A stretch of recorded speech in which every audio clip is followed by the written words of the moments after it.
Главный бухгалтер Института искусств арестован, он присвоил 1 миллион самани. Еще 3 сотрудников института обвиняются в соучастии в преступлении. Антикоррупционное агентство сообщило, что главный бухгалтер Таджикского института культуры и искусств Надира Хатамова обвиняется в хищении из института более 1 миллиона самани.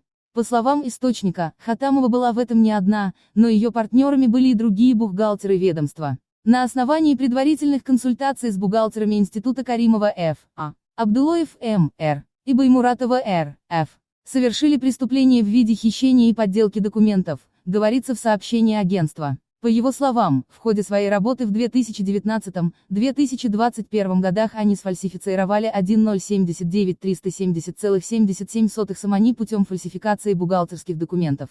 На основании этого в отношении Хатамовой Надиры Азимжановны и других возбуждено уголовное дело по статьям 245, 4, Б и 323 Уголовного кодекса Республики Таджикистан.